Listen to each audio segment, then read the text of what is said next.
প্রধানমন্ত্রী শেখ হাসিনা এবং তার ছোট বোন শেখ রেহানার এখন একই অ্যাকাউন্ট, একই হিসাব।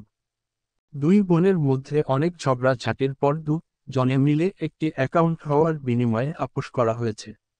এই দুই বোনের বর্তমানে আমেরিকায়, মার্কিন যুক্তরাষ্ট্র, 3টি ডিপার্টমেন্টাল স্টোর হয়েছে।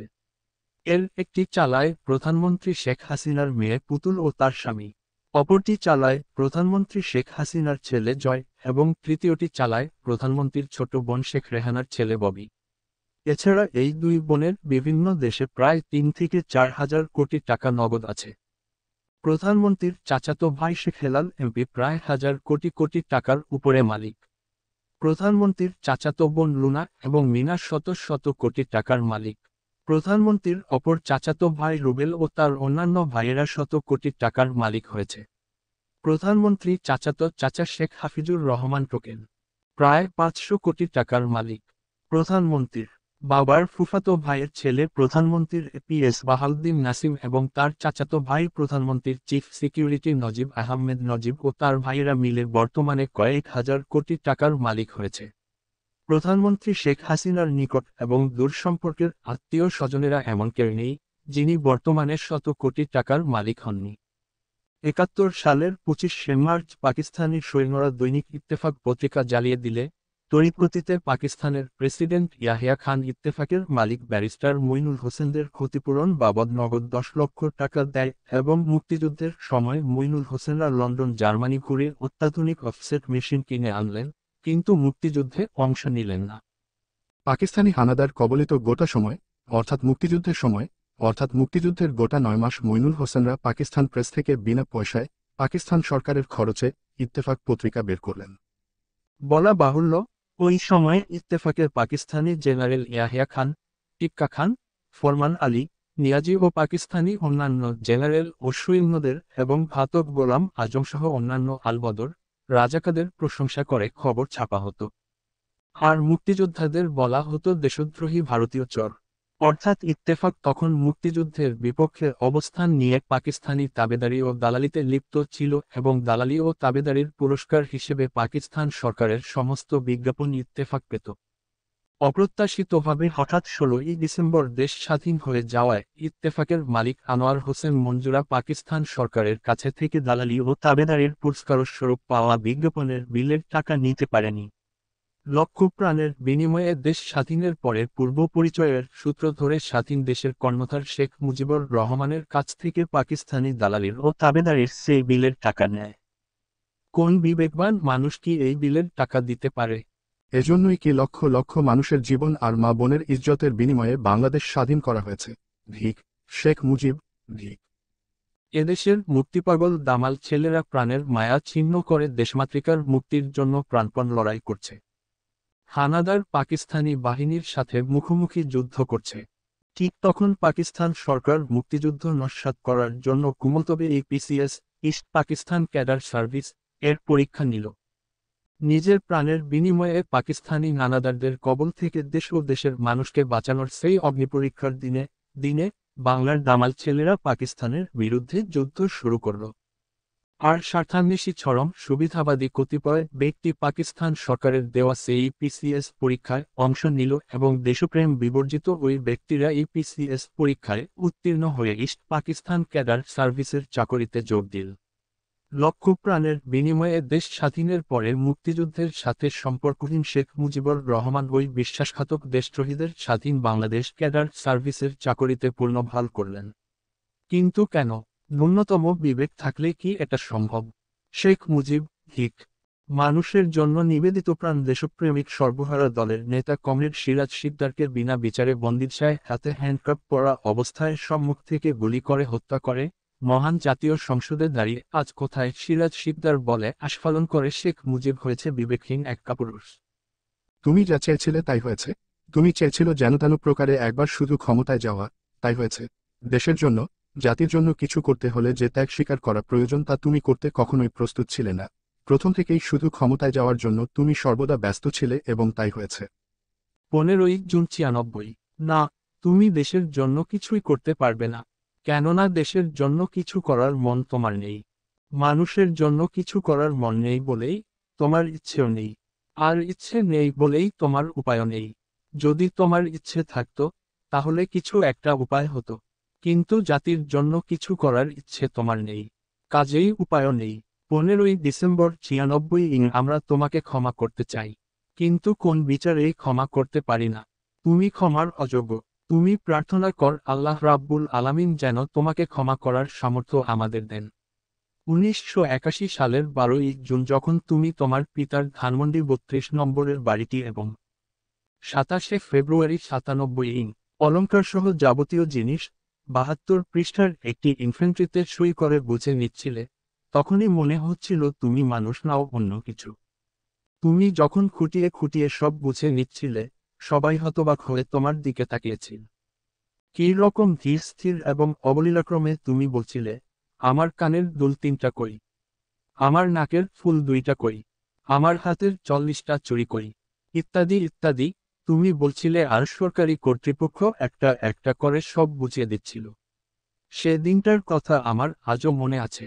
সেদিন তোমাকে দেখে মনেই হয়নি যে এই বাড়িতেই তোমার পিতৃকুলের সব শেষ হয়ে গেছে। তুমি এমনভাবে গুণে প্রায় 70 লক্ষ টাকার গয়নাসহ অন্যান্য মালামাল বুঝে নিলে যে তাতে মনে হলো তুমি মানুষ নও, অন্য কোন কিছু। কারো লেখা পড় না, কোন বই পড় না, ভালো কথা শোন না। তোমার নাম শেখ হাসিনা। তুমি পিতৃমাতৃহীন স্বামী কর্তৃক পরিত্যক্ত এক রমণী। তোমার মেয়ের ভাষায় তুমি বহুরূপী। তোমার প্রিয় গৃহভৃত্য রমাকান্ত, যাকে তুমি ভালোবাসতে, সেও তোমাকে ভালবাসত, কিন্তু সেও তোমার কাছে রইল না। তুমি এমন এক প্রাণী। এসবই তুমি আমাদের দিয়েছ, তোমার কাছ থেকেই এসব আমাদের পাওয়ার। তুমি যা দিয়েছ তার সবটুকুই আমরা পেয়েছি। নতুন করে তোমার কাছ থেকে আমাদের আর পাওয়ার কিছুই নেই।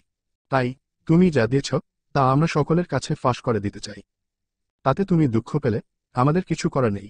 এ শিক্ষা তুমি আমাদের দিয়েছ, তোমার কাছ থেকেই আমরা এই শিক্ষা পেয়েছি। সেদিন হয়তো তুমি ভাবনাই তোমার শিক্ষাই তোমার বিরুদ্ধে কাজে লাগিয়ে দেব। এই হয়, আসলে এই হয়। তোমার মতো যারা এ শিক্ষা দেয় তারা কেউই ভাবে না এই শিক্ষা একদিন তাদের বিরুদ্ধেই কাজে লেগে যাবে। তোই হয়তো তুমিও ভাবনি। তোমাকে অসংখ্য ধন্যবাদ। একেবারে খালি হাতে বিদায় না দিয়ে অন্তত শিক্ষাটা দিয়ে দিয়েছিলে, নইলে তো মাঠে মারা যেতে হতো।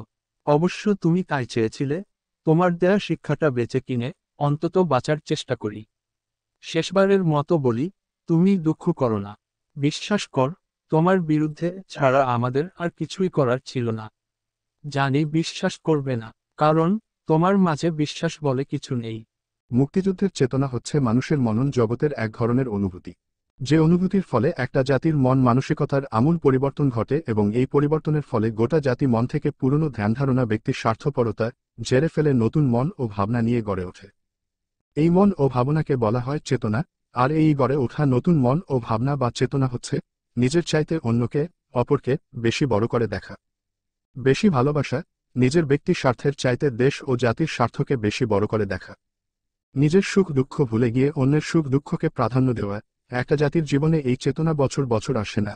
একটি বিশেষ মুহূর্তে একটি বিশেষ প্রয়োজনে হাজার হাজার বছর পর একটা জাতির জীবনে এরূপ একটি চেতনার জন্ম বা সৃষ্টি হয়। আর একটা জাতির জীবনে যখনই এই চেতনার সৃষ্টি হয়, তখনই সেই জাতি ব্যক্তিস্বার্থের ঊর্ধ্বে উঠে একে অপরকে নিজের মতো ভালোবাসে, কখনো কখনো নিজের চাইতে অন্যকে বেশি ভালোবাসে। নিজের চাইতে অন্যকে বেশি ভালোবাসা বা অন্যকে নিজের মতো করে ভালোবাসার চেতনাকেই বলা হয় মুক্তিযুদ্ধের চেতনা। জাতির জীবনে যখনই এই চেতনার জন্ম হয় তখনই সে জাতির মাথা তুলে দাঁড়ায়। পৃথিবীর কোন শক্তিই আর সেই জাতিকে দাবিয়ে রাখতে পারে না। অন্যকে নিজের চাইতে বেশি ভালোবাসার চেতনা হাজার হাজার বছর পর বাঙালি জাতির জীবনে এসেছিল 71 মহান মুক্তিযুদ্ধের সময়। 71 সালে বাঙালি জাতি নিজের সুখ দুঃখের চাইতে অন্যের সুখ দুঃখকে বড় করে দেখেছে, বেশি করে দেখেছে। নিজের চাইতে অন্যকে বেশি ভালোবাসার বা অন্যকে নিজের মতো ভালোবাসার চেতনা বারবার আসে না। হাজার বছরে একটা জাতির জীবনে একবার এই চেতনা আসে। জাতির জীবনে যখন এই চেতনা আসে, তখন গোটা জাতির সকল প্রকার অন্যায়, অবিচার, স্বার্থপরতা, পরাধীনতা ইত্যাদি সকল কিছুর বিরুদ্ধে রুখে দাঁড়ায় এবং মুক্তির লড়াই শুরু করে। বাঙালির হাজার বছরের ইতিহাসে একমাত্র 71 এর মুক্তিযুদ্ধের সময়ে বাঙালি এই চেতনায় উদ্বুদ্ধ হয়েছিল এবং গোটা বাঙালি জাতি তখন সকল প্রকার ব্যক্তিস্বার্থের ঊর্ধ্বে উঠে দেশ ও জাতির স্বার্থকে বড় করে দেখেছে, অন্যকে নিজের চাইতে বেশি ভালবেসেছে, সমস্ত বিদেশি পণ্য বর্জন করে দেশীয় দ্রব্য ব্যবহার করেছে। এক কথায় মুক্তিযুদ্ধের চেতনা হচ্ছে নিজের চাইতে অন্যকে বেশি ভালোবাসা, নিজের ব্যক্তির স্বার্থের চাইতে দেশ ও জাতির স্বার্থ বেশি দেখা। স্বাধীনের পর দেশপ্রেম বিবর্জিত রাজনৈতিক নেতৃত্ব রাষ্ট্রীয় ক্ষমতায় এসে মুক্তিযুদ্ধের এই চেতনাকে ধ্বংস করে দিয়েছে। আর এই মুক্তিযুদ্ধের চেতনা ধ্বংসকারী দেশপ্রেম বিবর্জিত রাজনৈতিক নেতৃত্বে নেতৃত্ব দিয়েছিলেন শেখ মুজিবুর রহমান। বলা যায়, শেখ মুজিবের নেতৃত্বেই মুক্তিযুদ্ধের চেতনা ধ্বংস হয়েছে। ইতিহাস সাক্ষ্য দেয়, ইংল্যান্ডের ক্রমওয়েল রাজতন্ত্রের ক্ষমতা লোভ করে নিজে ক্ষমতার অপব্যবহার করে একজন স্বৈরাচারী হয়েছিলেন। কিন্তু ইংল্যান্ডের গণতান্ত্রিক জনতা তাকে ক্ষমা করেনি। দেশের প্রচলিত আইনে তার বিচার হয়েছিল তার মৃত্যুর পর। এই বিচার প্রিভি কাউন্সিল পর্যন্ত গড়িয়েছিল এবং তার ফাঁসি হয়েছিল। কবর হতে তার হাড়গোড় তুলে ফাঁসির কাষ্ঠে ঝুলানো হয়েছিল। এটাই হলো আইনের শাসন। একক উদ্ধৃতি চিহ্ন। ৭৫ এর 15ই আগস্ট শেখ মুজিব হত্যার প্রতিবাদে যুদ্ধ করে দেশের যে ক্ষতি করেছি, সেই অপরাধে আমার ফাঁসি চাই। স্বাধীনতার ঘোষক মুক্তিযোদ্ধা। রাষ্ট্রপতি জিয়াউর রহমান হত্যার ষড়যন্ত্রের কথা জেনেও তা প্রকাশ না করার এবং হত্যাকারীদের সম্পৃক্ত থাকার অপরাধে আমার ফাঁসি চাই। ৮৩ এর মধ্যে ফেব্রুয়ারি ঢাকা বিশ্ববিদ্যালয়ের ছাত্র জয়নাল ও জাফর এবং ৮৪ এর ফেব্রুয়ারি সেলিম ও দেলোয়ার হত্যায় শেখ হাসিনার পরিকল্পনা ও ষড়যন্ত্রে অংশ নিয়ে যে অপরাধ করেছি তার জন্য আমার ফাঁসি চাই। ১৯৯২ সালের ডিসেম্বরে সার্ক শীর্ষ সম্মেলন পড করার জন্য শেখ হাসিনার পরিকল্পনা ও নির্দেশে হিন্দু মুসলমান রাউত লাগিয়ে যে অপরাধ করছি তার জন্য আমার ফাঁসি চাই। ১৯৯২ সালের পর থেকে ১৯৯৬ সালের মার্চ পর্যন্ত আন্দোলনের নামে ঢাকা শহরে শেখ হাসিনার নির্নকশা ও নির্দেশে যে ১০৩ জন লোক নিহত হয়, এই অজ্ঞাতনামা ১০৩ জন মানুষ হত্যার দায় আমার ফাঁসি চাই। এক সম্পূর্ণ সুযোগ থাকা সত্ত্বেও সঠিক সময়ে শেখ মুজিবুর রহমান স্বাধীনতা ঘোষণা না করায় আমাদের স্বাধীনতার জন্য ৩০ লক্ষ মানুষকে নিহত, শহীদ হতে হয় এবং ২ লক্ষ মা বোনকে ধর্ষিত হয়। এই ৩০ লক্ষ মানুষ হত্যা এবং ২ লক্ষ নারী ধর্ষিত হওয়ার জন্য দায়ী শেখ মুজিবুর রহমানের মরণোত্তর ফাঁসি চাই। ২ মুক্তিযুদ্ধের চেতনা ধ্বংস করার অভিযোগে শেখ মুজিবুর রহমানের মরণোত্তর বিচার চাই, শাস্তি চাই।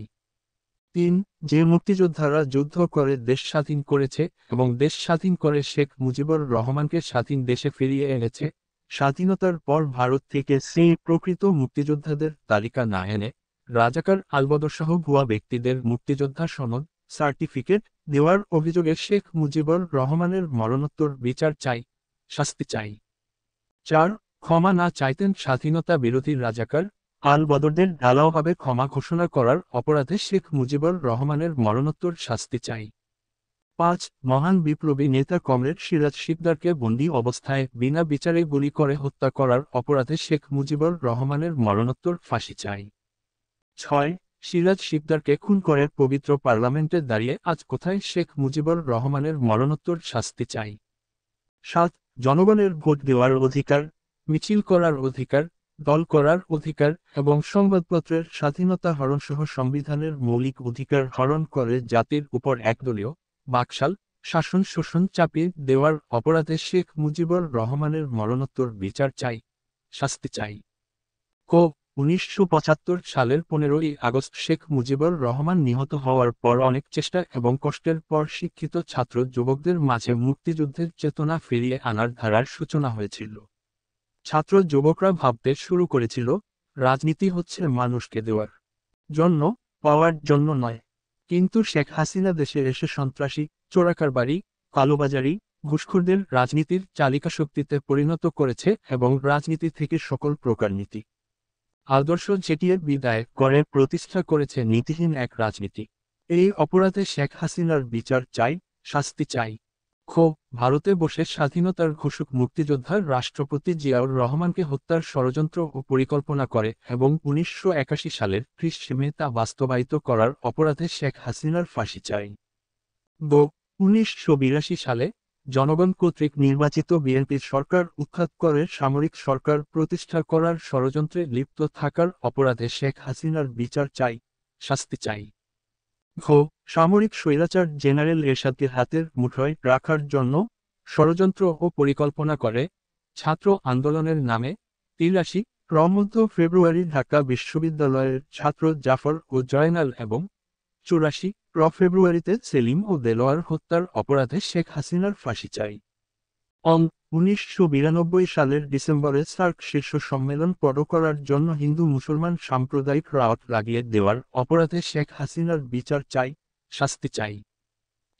1992 সাল থেকে 1996 সালের মার্চ পর্যন্ত আন্দোলনের ইস্যু তৈরি করার জন্য ঢাকা শহরে 103 জন নিরীহ অজ্ঞাতনামা সাধারণ মানুষকে খুন করার অপরাধে শেখ হাসিনার ফাঁসি চাই।